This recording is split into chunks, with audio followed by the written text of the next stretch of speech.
Hello everyone, welcome to my channel. So guys, आज हम MSc second semester physical chemistry का unit का नाम है सरफेस केमिस्ट्री। इसका ऑब्जर्वेशन के जो कुछ टॉपिक रह गए हैं उसको हम कंप्लीट करेंगे। ठीक है। वैसे भी अभी मैंने कुछ दिनों पहले एक पोस्ट अपलोड किया था जिसमें मैंने पूछा था कि किस सेमेस्टर के नोट्स अपलोड करने हैं, तो उसमें सबसे ज़्यादा जो ऑप्शन आए थे उसमें आया था सेकंड सेमेस्टर की। तो इसके काफ़ी ज़्यादा क्वेश्चन रह गए हैं, तो हम सबसे पहले फिजिकल केमिस्ट्री की कंप्लीट कर लेते हैं। उसके बाद में फिर इनऑर्गेनिक की और ऑर्गेनिक की देख लेंगे। ठीक है।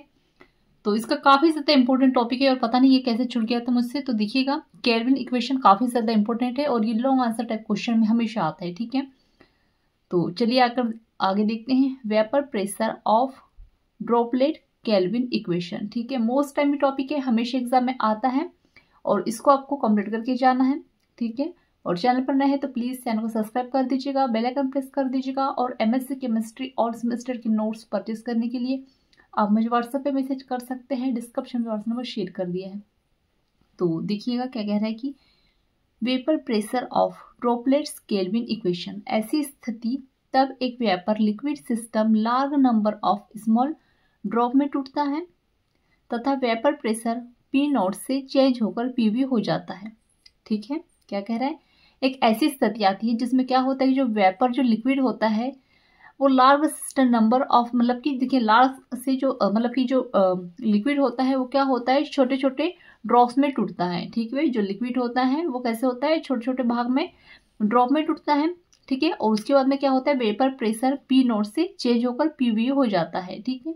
तो ऐसी स्थिति में प्रेशर के थर्मोडायनेमिक वेरिएबल चेंज हो जाती है। ठीक है। इसका जो डायग्राम है आगे, तो आगे हमको अच्छे समझ में आएगा।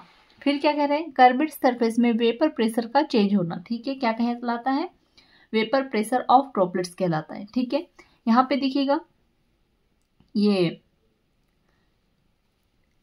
डायग्राम दिया है ए और ये बी है। ठीक है। Vapour in equilibrium with bulk liquid है। ठीक है। और यहाँ पर क्या कह रहे हैं, vapour in equilibrium with droplets of liquid है। यहाँ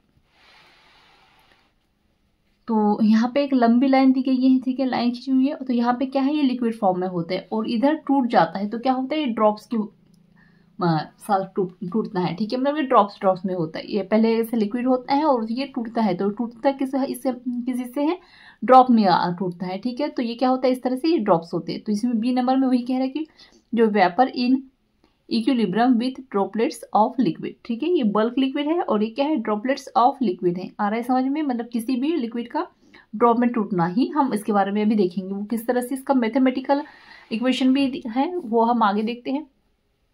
अब क्या कह रहा है यहाँ पे, जहाँ जब बल्क लिक्विड तथा ड्रॉपलेट पर वेपर प्रेशर की तुलना की जाती है, ठीक है, मतलब दोनों की तुलना की जाती है, तब यह पता चलता है कि स्मॉल ड्रॉपलेट में वीपी ज़्यादा होता है। ठीक है। यानी वेपर प्रेशर क्या होता है, ज़्यादा होता है। ठीक है। अब एक स्फेरिकल ड्रॉप ऑफ लिक्विड जब अपने वेपर का साथ में इक्विलिब्रियम हो तब उसका कर्वेचर 1/r हो तब। तो यहाँ पर देखिएगा, अब यहाँ से क्या होता है, इक्वेशन लैप्लेस इक्वेशन। तो यहाँ पर देखिएगा, यहाँ से इक्वेशन हमारे स्टार्ट हो जाती है। ठीक है। तो चलिए देखते हैं। तो हमने ये जो समीकरण एक है वो किससे आया है, लैप्लेस इक्वेशन से। इसका टॉपिक मैंने अपलोड कर दिया है फिजिकल केमिस्ट्री की प्लेलिस्ट में, चेक कर कीजिएगा। तो ये जो लैप्लेस इक्वेशन है ये आपको मिल जाएगा। ठीक है। ये भी काफ़ी ज़्यादा इंपॉर्टेंट है। तो ये क्या है, डेल पी बराबर 2r/r। इसका नाम क्या है, समीकरण नंबर एक।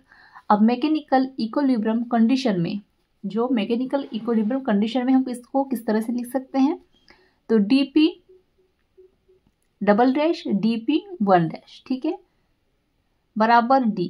और इसके बाद में हम क्या लिखेंगे, मतलब ये डेल के बदले में हम यहाँ पर क्या लिख सकते हैं, ये जो डेल है इसके बदले में हम क्या लिख सकते हैं, dp डबल डैश और dp सिंगल डैश, ठीक है, बराबर d। और ये फिर इसके बदले में, इनके बदले में, और फिर ये आगे हमारी इसकी वैल्यू क्या है, 2r/r। इसको क्या नाम दे दिया हमने, समीकरण नंबर 2। ठीक है। आगे देखते हैं। यहाँ पे एक चीज़ ध्यान दीजिएगा, ये क्या है, ये ना मिस्टेक हो गई थोड़ी। तो ये क्या है, ये लेमडा है। ठीक है। क्या है, ये लेमडा है और ये हमारा आर है। तो उधर तो मैंने सही कर दिया है और इधर नहीं किया था। तो ये आर है अपना और ये क्या है, लेमडा है। ठीक है। इसको याद रखिएगा। आगे देखेंगे। अब आगे क्या है, for physicochemical equilibrium BW between two phase. तो यहाँ पे टू फेज के लिए क्या क्या क्या है, VI1 और VI यानी double single dash double dash, ठीक है। इस तरह से फिजियोकेमिकल इक्विलिब्रियम को इस तरह से रिप्रेजेंट किया गया है। फॉर स्मॉल चेंज, जब स्मॉल चेंज होगा तो हम इसको किस तरह से शो करेंगे या किस तरह से रिप्रेजेंट करेंगे, तो d/1 डैश और d/I single dash d/I double dash, इसको नाम दे दिया क्या हमने, समीकरण नंबर 3। अब आगे देखेंगे, चूंकि d/I सिंगल डैश बराबर, इसका जो वैल्यू है इसके बदले में हम लिखेंगे यहाँ पे, इसके बदले में हम क्या इसका जो वैल्यू हम इसका मान क्या लिखेंगे, SI/DT बराबर प्लस VI/DP, ठीक है। इसके बदले में हम क्या लिख सकते हैं यहाँ पे, SI/DT डेल्टा है ये क्या है, डेल्टा T, तो SI/ΔT VI/ΔP, ठीक है। इक्वेशन 3 में मान रखने पर, अब जो ये जो इक्वेशन 3 है इसमें मान रखना है किस तरह से, तो इसके बदले में हम क्या लिख सकते हैं, ये लिख सकते हैं, ठीक है। क्योंकि इसका जो मान है हमारे पास, किसकी जो वैल्यू है इतनी आ गई है यहाँ पे, तो इसको हम यहाँ पर लिख सकते हैं इसके बदले में, ठीक है। तो हमने इसको यहाँ लिख दिया, ठीक है। और फिर बराबर -SI double dash delta T और प्लस DI डबल डैश और DP डबल डैश, ठीक है, एट कांस्टेंट T। अब यहाँ पर हम T का यूज करेंगे, ठीक है। अब आगे देखते हैं यहाँ पे, तो अब देखिएगा यहाँ पे इनके बदले में हम क्या लिख सकते हैं, इस तरह से लिख सकते हैं, कैसे, VI single dash DP single dash, फिर यहाँ पे VI double dash DP double dash, ठीक है, आ रहा है समझ में। फिर यहाँ पे देखेंगे आगे, अब यहाँ पर ये इतना सारा लिखा हुआ है, अब इसको हम शॉर्ट फॉर्म में लिख सकते हैं, तो कैसे, VI/DP single dash VI double dash, ये लिख दिया, और बाकी का जो है ये इसके यहाँ पे हम DP, मतलब कि ये यहाँ पे आ गया, और ये जो DP डबल डैश है वो यहाँ पे आ गया, ठीक है। इसको नाम दे दिया क्या हमने, समीकरण नंबर 4। अब आगे देखते हैं, इक्वेशन 2 में DP डबल डैश की वैल्यू पुट करने पर, अब यहाँ पे जो हमारा क्या था, ये इधर पे है DP डबल डैश, आप देख लीजिएगा जब आप मेरे साथ नोट्स बना रहे हो तो, -DP1 डैश बराबर D, तो इस तरह से, तो हम इक्वेशन 2 में इसको ऐड कर देंगे, ठीक है। कैसे आएगा ये, VI single dash upon VI double dash dot, यहाँ पर क्या होगा, मल्टीप्लाई होगा DP1, ठीक है। और फिर यहाँ पे जो इसकी वैल्यू किस तरह से आई थी, 2 सिग्मा R, ठीक है। तो इसको हम इस तरह से लिखेंगे, अब DP अपॉन 1 और यहाँ पे D, और ये क्या है, जैसे कि मैंने आपको वहाँ पे बताया हुआ था, ये क्या है, लेमडा है, और ये R, ठीक है, आ रहा है समझ में। यहाँ पे अगर थोड़ा कंफ्यूज होगा तो क्या करना है आपको, सेकेंड इक्वेशन है उसको देख लीजिएगा, सेकेंड नंबर इक्वेशन सेकेंड को, और यहाँ पे आपको समझ में आ जाएगा। फिर इसके बाद का देखेंगे, DP1 ये यहाँ आ गया, और फिर ये आ जाएगा इस तरह से, VI single dash VI double dash, और फिर ये यहाँ पे, ठीक है। और फिर ये आएगा D, और फिर 2 पाई नहीं, लेमडा है, ठीक है। ये लेमडा, अगर मैं गलती से कुछ भी बोल दूँ तो यहाँ पे समझ जाइएगा कि यहाँ पर लेमडा ही है, और ये क्या है, R है हमारा। चूंकि VI डबल डैश वॉल्यूम का वैल्यू बहुत कम होता है, अतः इसे नेग्लेक्ट करने पर, ठीक है, इसका जो वैल्यू होगी, वॉल्यूम होगा, इसकी जो वैल्यू होगी कितनी होगी, बहुत ज़्यादा कम होगी, इसलिए हम इसको नेग्लेक्ट कर लेंगे। तो यहाँ पे देखेंगे DP सिंगल डैश, और फिर यहाँ ब्रैकेट में VI सिंगल डैश, और यहाँ पे मतलब कि इसको एक को हम हटा देंगे, फिर यहाँ पे D, और यहाँ पे वही, ठीक है, लेमडा 2 लेमडा अपॉन R, इसको नाम दे दिया क्या हमने, समीकरण नंबर 5। आगे देखते हैं, अब let's VI double single dash is own ideal gas value, तो P single dash VI single dash बराबर RT, ठीक है। ये क्या है, RT आइडियल गैस का वैल्यू है, ठीक है, आयतन है। अब VI सिंगल डैश बराबर हम यहाँ पर क्या लिख सकते हैं, RT, और ये इसको P को इधर आ जाएगा, तो P1 आ जाएगा इधर, तो इसको क्या नाम दे दिया हमने, समीकरण नंबर 6।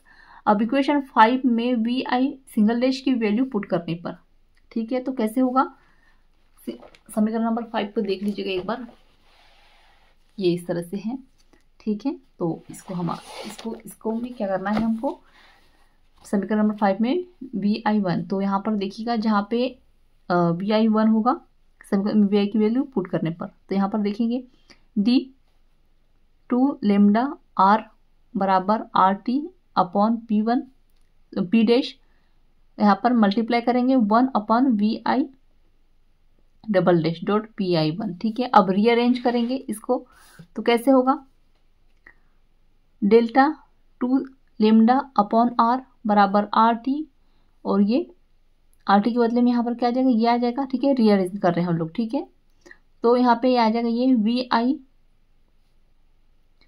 डबल डैश डॉट और ये dP1, और इसके बदले में क्या आ जाएगा, यहाँ पर P1 आ जाएगा। ठीक है, P डैश आ जाएगा। इसका नाम क्या हो गया, समीकरण नंबर 7। अब इंटीग्रेशन करने पर B upon W limit 1 upon R बराबर 0, और ये 10 1 अपॉन R बराबर 1 upon R, and pressure P single dash बराबर P0 टू P। अब यहाँ पे इंटीग्रेशन करेंगे तो किसके साथ, 1 अपॉन R और 0, फिर यहाँ पे देखिएगा हम क्या लिखेंगे, 2 लेमडा अपॉन R बराबर, सबको ब्रैकेट में कर देंगे, फिर RT V डैश 1 इसको ब्रैकेट में, और फिर P और P0, और यहाँ पे आ जाएगा फिर क्या, dP1 और यहाँ पे P1। ठीक है, dP1 और P1 किसको रीअरेंज कर रहे हैं, तो इसी को मतलब यहाँ पर इंटीग्रेशन कर रहे हैं, बस इसमें इंटीग्रेशन कर रहे हैं, बाकी कुछ नहीं। ठीक है, सेम जैसे कि वैसे है। फिर यहाँ पे देखिएगा इसको हम किस तरह से रीअरेंज कर सकते हैं, फिर 2 लेमडा अपॉन R, फिर यहाँ पे ये नोट आ जाएगा और ये इधर आ जाएगा। ठीक है, फिर बराबर आ जाएगा RT Vi डबल डैश, और फिर यहाँ पे ln इसके बदले में। ठीक है, हम क्या लिख सकते हैं, ln P डैश, और यहाँ पे आ जाएगा ये P और P0। ठीक है, कैसे आया, ये वाली चीज़ यहाँ पे सॉरी, इसके बदले में हम ln P1 लिखेंगे, और इसकी जो है मतलब इंटीग्रेशन हट जाएगा, और ये इस तरह से आ जाएगा।